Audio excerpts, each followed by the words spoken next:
3-in-1 senior living apartment. 1. Senior citizen கான perfect senior living. Number 2. Small investment, big appreciation. 3. உங்க பசங்களுக்கு ஃபியூச்சர்ல நல்ல ரெண்டல் இன்கம் தரப்போற ப்ராப்பர்ட்டி. ஸ்டெப் ஸ்டோன் ஆலம் இன் பொள்ளாச்சி நியர் கோவை. இந்த பிரச்சனை ஜெயலலிதா 2011 ஆட்சிக்கு வந்தோடனே ஆரம்பித்த பிரச்சனை. செந்தில் பாலாஜி போக்குவரத்துறை அமைச்சராக இருக்கும்போது அது மோசமாக போக ஆரம்பிச்சு. அதிமுக ஆட்சி காலம் முழுவதுமே இது மேலும் மேலும் மோசமான சூழ்நிலையை நோக்கி போச்சு. நஷ்டத்தை சரி பண்ண முடியல, ஊழல், ஸ்பேர் பார்ட்ஸ் வாங்கினதில் ஊழல், அப்பாயின்மெண்ட்ஸில் ஊழல், அந்த கேஸ் தான் இன்னமும் அவரை துரத்திக்கிட்டு இருக்குது. மாநகர போக்குவரத்து கழகம் ப்ரைவேட்டைஸ் ஆகிருக்குது ஸ்டாலின் பீரியடில். இது ரொம்ப பெரிய விஷயம். அதை குறுக்க புகுந்து தடுத்திருக்க வேண்டிய இடதுசாரிகள் வெறும் நாம்கி ஆவாஸுவாங்க, வாயளவில் அறிக்கை கொடுத்துட்டு அமைதியாக நடந்து போயிறாங்க. சிறிய நிறுவனத்தில் ஒருத்தர் வேலை செஞ்சு 58-60 வயசில் ஓய்வு பெறுகிறாருன்னா மாலை 6 மணிக்கு அவரை கௌரவப்படுத்தி அவருக்கு ஒரு ஸ்வீட்டு காரம் காஃபி கொடுத்து அவர் மனைவி அவர் குழந்தைகளை பத்திரமா போய் ஒரு காரில் கொண்டு போய் வீட்டில் விட்டுட்டு அவங்களோட ஓய்வூதிய பலன்களை கொடுத்துட்டு வருவாங்க. அந்த மாதிரி எதுவுமே இல்லை, கிடையாது. 6 மணிக்கு வேலை முடிஞ்சோன்னா வெளியில் போகும்போது ரிட்டையர் ஆகி போகிற அன்னைக்கு கையை வீசிட்டு வெளியில் சாதாரணமாக நடந்து போகிறாங்க. பெரிய உபசார விழா கூட இல்லாமல் போச்சு. அந்த அளவுக்கு நிலைமை மோசமாக போச்சு. ஆகவே 26 யார் ஆட்சிக்கு வந்தாலும் கண்டிப்பாக போக்குவரத்து துறை மிகப்பெரிய அளவில் தனியார் மயமாக்கப்படும். புதிதாக சாலைகளை தோண்ட வேண்டாம், எல்லாத்தையும் ஸ்டாப் பண்ணுங்க அப்படின்னாங்க. பட் அதுக்கு சில நாட்கள் கழித்து வந்த இது என்னென்னா அக்டோபர் 15 வரைக்கும் சாலைகளை தோண்டலான்னாங்க. இப்போ அதுக்கு பிறகு ஒரு வாரம் ஆகிப்போகுது. நானே பார்க்குறேங்க, பல இடங்களில் சாலைகள் மூடப்படாமல் இருக்குது. இது பெருமழை பெஞ்சதுன்னா தாங்காது. நீங்கள் 2 நாள் மழைக்கு சென்னை தாங்கலை. ஐ திங்க் மாநகராட்சியும் தமிழக அரசும் நிச்சயமாக இந்த தோண்டப்பட்ட சாலைகளை உடனடியாக நீங்கள் தோன்றதை அப்புறமா மழைக்காலத்துக்கு பிறகு தோண்டுங்க, அன்லஸ் எமர்ஜென்சியாக இருந்தாலும் வழியா. தோண்டப்பட்ட சாலைகளை முதல்ல மூடுறது பெரிய பிரச்சனைகளை தவிர்க்கும் நான் நினைக்கிறேன். அவர்கள் எடுத்த ஒரு இன்டர்னல் சர்வேல கலைஞர் காப்பீட்டு திட்டம், கலைஞர் மகளிர் உரிமை தொகையும் அந்த விடியல் பயணம் இருக்கு இல்லையா, அது 2 தான் திமுக அரசுக்கு சாதகமாக இருக்குது. மற்ற திட்டங்கள் எதுவும் பெரிய அளவில் அவங்களுக்கு வாக்குகளை ஈட்டி கொடுப்பதாக இல்லை என்ற தகவல் அரசுக்கு போயிருப்பதாக நான் அறிந்த வரையில் நண்பர்கள் சொல்லுகிறார்கள். அரசுடன் தொடர்பில் இருக்கக்கூடிய, ஆட்சியாளருடன் நெருங்கிய தொடர்பில் இருக்கக்கூடியவர்கள் சொல்கிறாங்க. இந்த 2 ஸ்கீம் உங்களுக்கு ஆங்கிலத்தில் சொன்னால் ஃப்ளாக்ஷிப் ஸ்கீம்ஸ். இந்த 1000 ரூபாவும் பஸ்ஸில் இலவச பயணமும். 75 லட்சம் பெண் வாக்காளர்களுக்கு 10,000 ரூபாய் அவருடைய வங்கி கணக்கில் செலுத்தப்பட்டிருக்கிறது. எதற்காகவென்றால் தேர்தல்கள் முடிந்து புதிய அரசு அமைந்தவுடன், என்டிஏ அரசு அமைந்தவுடன் இந்த 75 லட்சம் பெண்களும் தலா 2 லட்சம் ரூபாய் வரை அப் டு 2 lakhs வரை அவங்க வங்கி கடன் வாங்கலாம் தொழில் செய்வதற்கு. எங்கேயாவது உலகத்தில் எந்த நாட்டிலையாவது அல்லது வரலாறு நெடுக பாருங்கள், நான் உனக்கு 2 லட்சம் தனியாரோ அரசோ 2 லட்சம் ரூபாய்க்கு நான் உனக்கு வங்கி கடன் கொடுக்குறேன் தொழில் செய்யறதுக்கு, இந்த அட்வான்ஸாக 10,000 வச்சுக்கோன்னா, நீ தொழில் தொடங்கலைன்னா அந்த 10,000 திரும்ப கொடுக்கணும். அல்லது தொழில் தொடங்குறதுக்கு ப்ளூ பிரிண்ட் கொடுத்து நீ அதை நான் ஒப்புதல் கொடுத்தா தான் உனக்கு 10,000 வரும். இங்கே என்ன சொல்கிறான், 10,000 வாங்கிக்கோ, நீ 2 லட்சம் ரூபாய்க்கு எனக்கு ப்ராஜெக்டை கொடு. உனக்கு ப்ராஜெக்டில் எதுவும் பெரிய ஆர்வம் இல்லை, தொழில் செய்யவே தெரியல, விருப்பம் இல்லையா, கவலைப்படாது, இந்த 10,000 வச்சுக்கோ. அதுக்கு பேர் லஞ்சம்.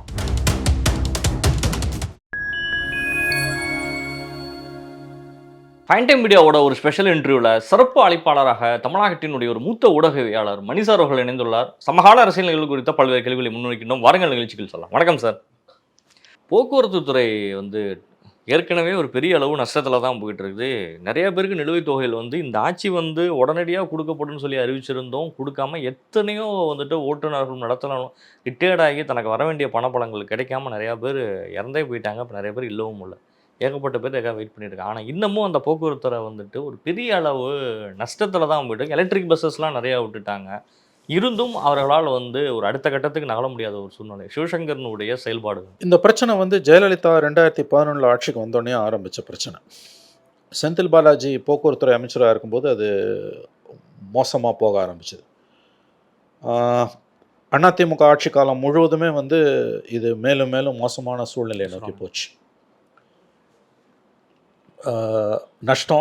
நஷ்டத்தை சரி பண்ண முடியல, ஊழல், ஸ்பேர் பார்ட்ஸ் வாங்கினதில் ஊழல், அப்பாயின்மெண்ட்ஸில் ஊழல், அந்த கேஸ் தான் இன்னமும் அவரை துரத்திக்கிட்டு இருக்குது.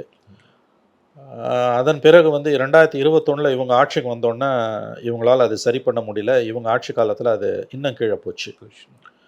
இப்போ எங்கே போய் நிற்குதுன்னா, ஒரு காலத்தில் தமிழ்நாட்டின் அடையாளங்களில் கலைஞர் ஆட்சி காலத்தின், திமுக ஆட்சி காலத்தின் அடையாளங்களில் ஒன்றாக கருதப்பட்ட போக்குவரத்து என்பது முழுக்க முழுக்க பொதுத்துறையில் இருக்கிறது, குறிப்பாக மாநில தலைநகரத்தில் என்ற நிலை மாறி இன்னைக்கு வந்து தனியார் மினி பேருந்துகள் இயக்கப்படுகின்றன.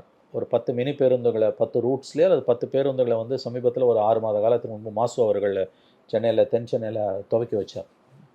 ப்ரைவேட்டைஸ் ஆயிருக்கு. ஆமாம், ஃபுல்லாக ப்ரைவேட்டைஸ் ஆயிருக்கு நிறைய இடங்கள்ல. ஆமாம், ப்ரைவேட்டைஸ் பண்ணியிருக்காங்க. இப்போ பல்லவன் போக்குவரத்து கழகம், பழைய பேர் பல்லவன், மாநகர போக்குவரத்து கழகம் வந்து ப்ரைவேட்டைஸ் ஆயிருக்குது ஸ்டாலின் பீரியடில். இது ரொம்ப பெரிய விஷயம். அதை குறுக்க புகுந்து தடுத்திருக்க வேண்டிய இடதுசாரிகள் வெறும் நாம்கி ஆவாஸுவாங்க, வாயளவில் வந்து அறிக்கை கொடுத்துட்டு அமைதியாக கடந்து போயிடறாங்க. நிலுவைத் தொகை வழங்குவது என்பது வந்து பணியிலிருந்து ஓய்வு பெற்றவர்களுக்கு 5 ஆண்டுகள் 6 ஆண்டுகள் கூட வந்து பிஎஃப் கிராஜுவிட்டிலாம் கொடுக்காம வச்சுருந்தாங்க. அது இப்போ கொஞ்சம் கொஞ்சமாக குறைஞ்சு இப்போ 2023 வரைக்கும் ஓய்வு பெற்றவர்களுக்கு நிலுவைத் தொகை கொடுக்கப்பட்டிருக்கு.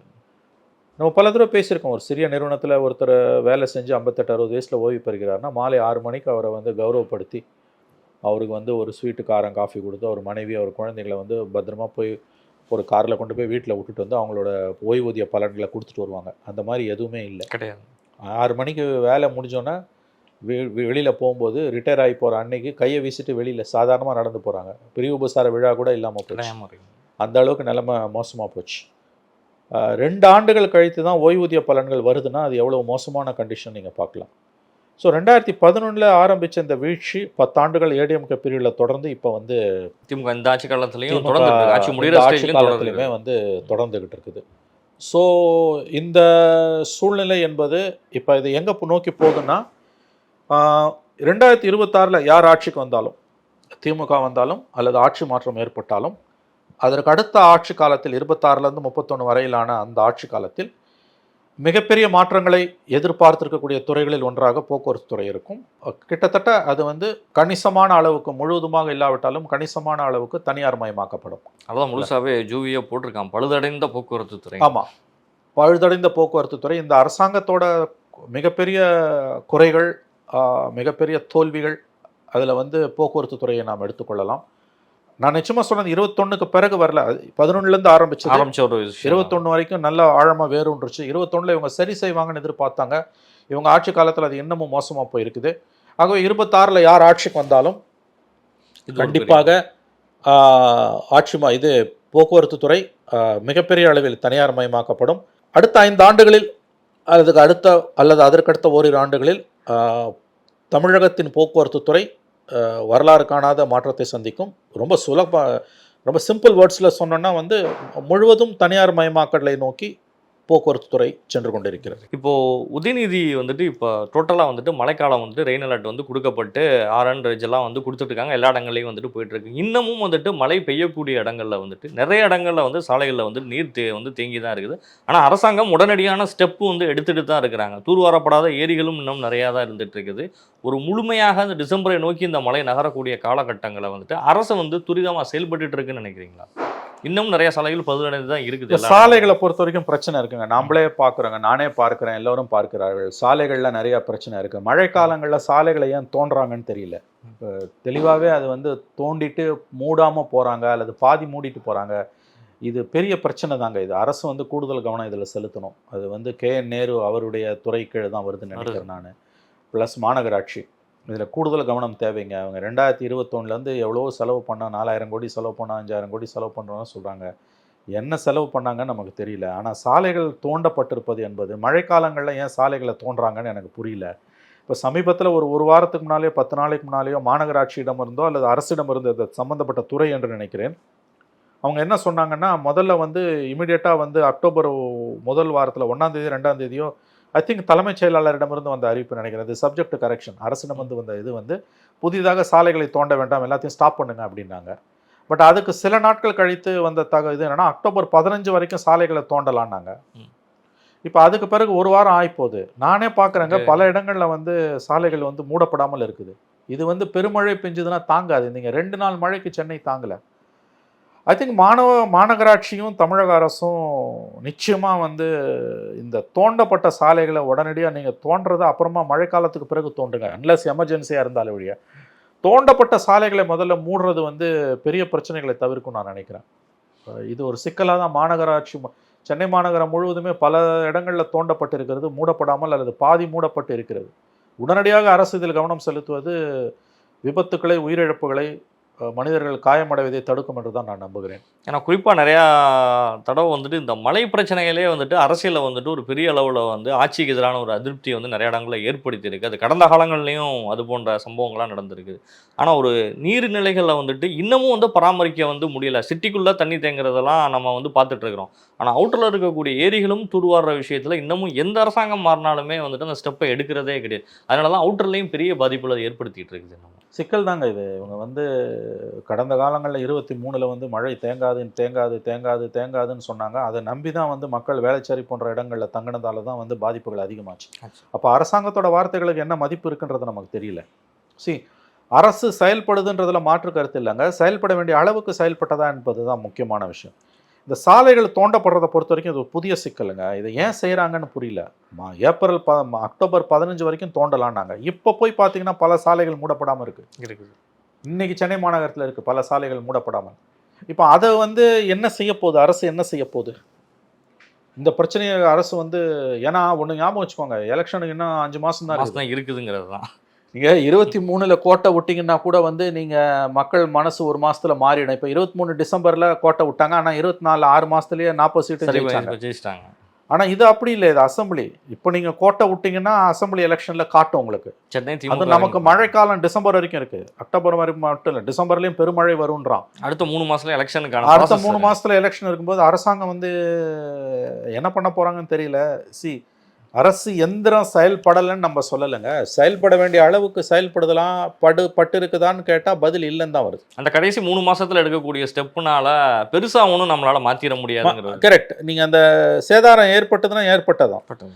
அதுவே அரசு முன்னெச்சரிக்கை நடவடிக்கைகளை துரிதப்படுத்த வேண்டும். குறிப்பாக தோண்டப்பட்ட சாலைகளை போர்க்கால அடிப்படையில் மூட வேண்டும். இதை செஞ்சாங்கனாலே ஐ திங்க் ஓரளவு சமாளிக்கலாம்னு நினைக்கிறேன். மற்றபடி மழை நீர் வடிகாலை பொறுத்த வரைக்கும் அது எப்படி போய் பண்ண போகிறாங்க? ஏன்னா என்ன செஞ்சாலும் வந்து ஒரு பெருமழை வெள்ளத்தை தாங்கக்கூடிய அளவுக்கு சென்னையோட அடிப்படை கட்டுமான வசதிகள் இல்லை என்பது தான் பரவலாக இருக்கக்கூடிய கருத்து. வர்ண பகவான் என்ன நினைத்து கொண்டிருக்கிறாருன்னு தெரியல. தமிழக ஆட்சியாளர்கள் வந்து என்ன திட்டங்களை வைத்திருக்கிறார்கள் என்றும் நமக்கு தெரியவில்லை. எப்படி இருந்தாலும் நெருக்கடி அரசுக்கு தான். ஏன்னா 4 மாதம் 5 மாதத்தில் எலெக்ஷன் வரும்போது கோட்டை விட்டாங்கன்னா பாதிப்பு அவங்களுக்கு தான் வந்து சேரும். கலைஞர் உரிமை தொகையை வந்துட்டு, மகளிர் உரிமை தொகையை வந்துட்டு அரசாங்கம் வந்துட்டு பெரிதாகவே அடுத்த கட்ட முயற்சியை வந்து எடுத்துகிட்டு இருக்காங்க. டிசம்பர்லேயே வந்து அது கொடுக்க போகிறதா அடுத்த கட்ட தகவல் வந்து வந்துட்டு இருக்கு. நவம்பர் 15க்குள்ளே நம்ம. ஆனால் இதை முழுமையாக அரசாங்கம் நம்பி இதுதான ஒரு முழுமையான வாக்கு வங்கி அப்படிங்கிறத அரசாங்கம் ரொம்ப தெளிவாகவே அதை பண்ணிட்டு இருக்காங்க. அது எப்படி பார்க்குறீங்க சார்? அப்படிதாங்க நம்புகிறாங்க அவங்க. அவர்கள் எடுத்த ஒரு இன்டர்னல் சர்வேல வந்து கலைஞர் காப்பீட்டு திட்டம், கலைஞர் மகளிர் உரிமை தொகையும் அந்த விடியல் பயணம் இருக்கு இல்லையா, அது 2 தான் வந்து திமுக அரசுக்கு வந்து சாதகமாக இருக்குது. மற்ற திட்டங்கள் எதுவும் வந்து பெரிய அளவில் அவங்களுக்கு வாக்குகளை ஈட்டி கொடுப்பதாக இல்லை என்ற தகவல் அரசுக்கு போயிருப்பதாக நான் அறிந்த வரையில் நண்பர்கள் சொல்லுகிறார்கள். அரசுடன் தொடர்பில் இருக்கக்கூடிய, ஆட்சியாளர்களுடன் நெருங்கிய தொடர்பில் இருக்கக்கூடியவர்கள் சொல்கிறாங்க. இந்த 2 ஸ்கீம் வந்து உங்களுக்கு ஆங்கிலத்தில் சொன்னால் ஃப்ளாக்ஷிப் ஸ்கீம்ஸ். இந்த 1000 ரூபாவும் பஸ்ஸில் இலவச பயணமும். அதனால் அதை ஸ்ட்ரென்தன் பண்ண பார்க்குறாங்க. ஆனால் அதில் ஒரு பெரிய சிக்கல் இருக்குங்க. அது அஃப்கோர்ஸ் எந்த அரசியல் கட்சியும் பேச மாட்டேங்குது. நான் திமுக மட்டும் குறை சொல்ல, எல்லாரும் அதில் ஒரே கேட்டகரியாக தான் இருக்காங்க. ஒரே குட்டையில் ஒரே மட்டைகள் தான். என்னென்னா, இந்த பெண்களுக்கான இலவச 1000 ரூபாய் 2000 ரூபாய் இப்போ மற்ற மாநிலங்களில் கொடுக்கறது அரசாங்கங்களோட கஜானாவை குடிச்சிக்கிட்டு இருக்குது. தேர்தல் முடிஞ்சோன்னா எழுதி வச்சுக்கோங்க, இவங்க ப்ராமிஸ் பண்ண தொகையை எல்லாருக்கும் கொடுக்க முடியாது. அதுக்கு சரியான உதாரணம் மகாராஷ்டிராவில் போன அக்டோபரில் புதிய ஆட்சி அமைஞ்சு 2100 ரூபாய் கொடுக்க ஆரம்பித்தவங்க பிப்ரவரியில் அதை ஸ்டாப் பண்ணிட்டாங்க, கொடுக்க முடியல. அதுக்கு பிறகு 4-5 மாதங்கள் கழித்து, I think by July, subject to correction, ஜூலையில் தான் மறுபடியும் அது ஆரம்பிக்குது. அதில் 1/3 3 1 பங்கு பலனாளிகள் விடுபட்டிருக்கிறார்கள், வடிகட்டியிருக்காங்க. இவங்களுக்கு இல்லை, அவங்களுக்கு இல்லை. நிச்சயமாக இப்போ இந்த டிசம்பரில் தமிழக அரசு வந்து இந்த மகளிர் உரிமை தொகையை அதிகப்படுத்த போகிறாங்க, சந்தேகம் இல்லை. ஏப்ரல் வரைக்கும் போவோம், அது எலெக்ஷன் வரைக்கும் போவோம், கண்டிப்பாக மே வரைக்கும் போவோம். புது கவர்மெண்ட் பை மே வந்துடும். எழுதி வைத்துக் கொள்ளுங்கள், யார் ஆட்சிக்கு வந்தாலும் இந்த ஸ்கீமை இப்போ இருக்க வடிவத்தில் ஐ திங்க் நீண்ட நாட்கள் தொடர முடியாதுன்னு நான் நம்புகிறேன். ஏன்னா கவர்மெண்ட்ஸ் கிட்ட பணம் இல்லை, கம்ப்ளீட்டாகவே இல்லை. கடன் வாங்கி தான் பண்ணுறாங்க. திவால்லாம் இது தமிழ்நாடு மட்டும் சொல்லுங்க, எல்லா கவர்மெண்ட்டுமே இதை பண்ணுறாங்க. பிஜேபி அவ்வளோ ரேவடி கல்ச்சர்னு மக்களை இழிவுபடுத்தின நரேந்திர மோடியோட பிஜேபி இன்றைக்கி அவங்க ஆளக்கூடிய எல்லா மாநிலங்களையும் 1000 ரூபாவை 2000 ரூபாய் ஆக்கினா, 1500 ரூபாய் 2500 ரூபாய் ஆக்கினா. எலெக்ஷன் முடிஞ்சோன்னா என்ன பண்ணாங்க, அதில் 1/3 1/3 அவனை கழிச்சு கட்டிட்டாங்க. இது இங்கே மட்டும் இல்லைங்க, இன்னொரு ரூபத்தில் பிஜேபிக்கும் திமுகவை குறை சொல்கிறதுக்கு பிஜேபிக்கோ நரேந்திர மோடிக்கோ அல்லது திமுக எதிர்க்கட்சிகளுக்கும் இந்த இலவசங்களில் எந்த தகுதியும் கிடையாது. ஏன்னு கேட்டிங்கன்னா, நீங்கள் பீகாரில் நடந்த அட்டூழியத்தை பார்த்துருப்பீங்க. 75 லட்சம் பெண்களுக்கு 2 லட்சம் ரூபாய் தலா சுய தொழில் தொடங்குவதற்கு நாங்கள் நிதி உதவி செய்ய போகிறோம், பேங்க் லோன் கொடுக்க போகிறோம்னு சொல்லிட்டு எப்போ தேர்தல் முடிஞ்ச முன்தொகையாக 75 லட்சம் பெண்களுக்கு தலா 10,000 ரூபாய் பேங்க்கில் போட்டானுங்க. என்ன சொல்லியிருக்காங்க, தேர்தல் முடிஞ்சோன்னா நீங்கள் வந்து உங்களோட அந்த எந்த தொழில் நீங்கள் செய்ய விரும்புகிறீங்கன்றதை அந்த திட்ட வரைவை கொடுக்கணும், உங்களுக்கு 2 லட்சம் ரூபாய் கிடைக்கும். உங்களால் வந்து சுய தொழில் எதுவும் பண்ண முடியல, அதுக்கு உங்களுக்கு ஐடியா இல்லை, உங்களுக்கு அதுக்கான தன்முனைப்பு அல்லது வந்து அதுக்கான உங்களுக்கு நாலேஜ் இல்லைன்னா ஒன்றும் கவலைப்பட வேணாம், இந்த 10,000 ரூபாய் நீங்கள் திரும்ப கொடுக்க வேணான்றான். உலகத்தில் எங்கேயாவது நீ தொழில் பண்ணுறதுக்கு இந்தாடா 10,000 ரூபாய் அட்வான்ஸு, நாளைக்கு நீ தொழில் தொடங்கலைன்னா அதை வச்சுக்கோண்ணா, அது பேர் என்ன, லஞ்சம், கேஷ் ஃபார் ஓட்ஸு. தேர்தலுக்கு முன்னாலே பண்ணிட்டாங்க. மேக்ஸிமம் எல்லாருமே அந்த பணத்தை எடுத்துக்க தான் பார்ப்பாங்க, யார் இன்வெஸ்ட்மென்ட் பண்ணி தொழில் பண்ண போறாங்க. ஏங்க இதுக்கு அப்பட்டமான விஷயம். வாக்காளர்களுக்கு ஓட்டு வாக்களிப்பதற்கான பணங்க இது. 3 கோடி பெண் வாக்காளர்களில் 75 லட்சம் பெண் வாக்காளர்களுக்கு 10,000 ரூபாய் அவருடைய வங்கி கணக்கில் செலுத்தப்பட்டிருக்கிறது. எதற்காக வென்றால், தேர்தல்கள் முடிந்து புதிய அரசு அமைந்தவுடன், என்டிஏ அரசு அமைந்தவுடன் அந்த 75 லட்சம் பெண்களும் தலா 2 லட்சம் ரூபாய் வரை அப் டு 2 lakhs வரை அவங்க வந்து வங்கி கடன் வாங்கலாம் தொழில் செய்வதற்கு. அந்த தொழில் செய்வதற்கான அந்த ப்ராஜெக்டை அவங்க சப்மிட் பண்ணணும். ஒருவேளை அவங்களுக்கு அதுல விருப்பம் இல்லை, அவங்களால சப்மிட் பண்ண முடியாது, தொழில் தொடங்க விருப்பம் இல்லைன்னா ஒன்றும் கவலை இல்லை, 10,000 ரூபாய் நீ வச்சுக்கலாம். இப்படி ஒரு அநியாயம் எங்கேயாவது நடக்குமா? இங்கே நடந்துருக்குது. எலெக்ஷன் முன்னாடி ஒரு நல்ல கிஃப்ட் அவங்களுக்கு கிஃப்ட் கொடுத்தாச்சு. இப்போ நான் என்ன சொல்கிறேன், திராவிட மாடல் ஆட்சியும் அதை பின்பற்றி பை ஜனவரி வாக்கில், ஏன்னா 15,000 ரூபாய் இருக்குது அவங்களுக்கு, 15,000 கோடி தான் செலவாயிருக்கு மோடி கவர்மெண்ட்டுக்கு. இப்போ இவங்க அந்த மாதிரி வந்து நாங்கள் வந்து ஒரு 10,000 ரூபாய் கொடுக்குறோம், 15,000 ரூபாய் நீங்கள் வந்து அவங்க வந்து 2 லட்சம் 15,000 ரூபாய் முன்பணம், நாங்கள் 10,000 ரூபாய் 2 லட்சம் முன்பணம் 75 லட்சம் பெண்களுக்கு. இப்போ திமுக அரசு திராவிட மாடல் அரசு வந்து நாங்கள் வந்து ஒரு 75 லட்சம்ன்றது 50 லட்சம் பெண்கள் நாங்கள் ஒரு 10,000 ரூபாய் நாங்கள் முன்பணம் போடுறோம் நாங்கள் வச்சுக்கோங்க, என்ன பண்ணுவீங்க? அவ்வளோதான், டோட்டலாகவே முடிஞ்சு போச்சு கதை. அதுவும் பொங்கல் வேற வர்றது இல்லை. இதில் வந்து இந்த நிவாரண உதவித்தொகை இது வந்து 1000 ரூபாய் கொடுக்குற பெண்கள் இருக்காங்க இல்லையா, அவங்களுக்கு வந்து இப்போ 1 கோடி பேருக்கு 1000 ரூபாய் கொடுக்குறாங்க இல்லையா. 1 கோடி பெண்களுக்கு வந்து நாங்கள் வந்து தொழில் தொடங்குறதுக்கு வந்து 50,000 ரூபாய்க்கு வந்து நாங்கள் வந்து முன்பணம் கொடுக்குறோம் 1 கோடி பெண்களுக்கு. 1 கோடி பெண்களுக்கு 15,000 ரூபாய் நாங்கள் வந்து முன்பணம் கொடுக்குறோம், 10,000 ரூபாய் முன்பணம் கொடுக்குறோன்னா அது கிட்டத்தட்ட ஒரு 15,000 ரூபாய் தான் வரும். 15,000 ரூபாய் எங்கே கருணா உடனே வாங்கி போட்டாங்கன்னு வச்சுங்க, முடிஞ்சு போச்சு கதை. இப்போ ஃபுல்லாகவே பேமெண்ட் ஆகி போச்சு இல்லை. ஏன்னா பொங்கலுக்கே எதிர்பார்ப்பு இருக்கு, பொங்கலுக்கு இப்போ 5,000 ரூபாய் கொடுப்பாங்க, 5,000 ரூபாய் கொடுப்பாங்க, மகளிர் உரிமை தொகையோட சேர்த்து 6,000 மாத்திடுறோம் அப்படிங்கிற கணக்கில் இருக்கு. இப்போ பீகாரில் வந்து என்டிஏ பண்ணது வந்து அட்டூழியத்தின் உச்சங்க, அட்டூழியத்தின் உச்சம். அதாவது அப்பட்டமா பச்சையா வாக்காளர்களுக்கு கையூட்டு கொடுக்கப்பட்டிருக்கிறது. எங்கேயாவது உலகத்தில் எந்த நாட்டிலையாவது அல்லது வரலாறு நெடுக பாருங்க, நான் உனக்கு 2 லட்சம் தனியாரோ அரசோ 2 லட்சம் ரூபாய்க்கு நான் உனக்கு வங்கி கடன் கொடுக்குறேன் தொழில் செய்யறதுக்கு, இந்த அட்வான்ஸாக 10,000 வச்சுக்கோன்னா, நீ தொழில் தொடங்கலைன்னா அந்த 10,000 திரும்ப கொடுக்கணும், அல்லது தொழில் தொடங்குறதுக்கு ப்ளூ பிரிண்ட் கொடுத்து நீ வந்து அதை ஒப்புதல் கொடுத்தாதான் உனக்கு 10,000 வரும். இங்கே என்ன சொல்கிறான், 10,000 வாங்கிக்கோ, நீ 2 லட்சம் ரூபாய்க்கு எனக்கு ப்ராஜெக்டை கொடு, உனக்கு ப்ராஜெக்டில் எதுவும் பெரிய ஆர்வம் இல்லை, தொழில் செய்யவே தெரியல, விருப்பம் இல்லையா, கவலைப்படாது, இந்த 10,000 வச்சுக்கோ. அதுக்கு பேர் லஞ்சம். இதை மத்திய அரசே செய்தன் போது மாநில அரசையும் செய்யக்கூடாது.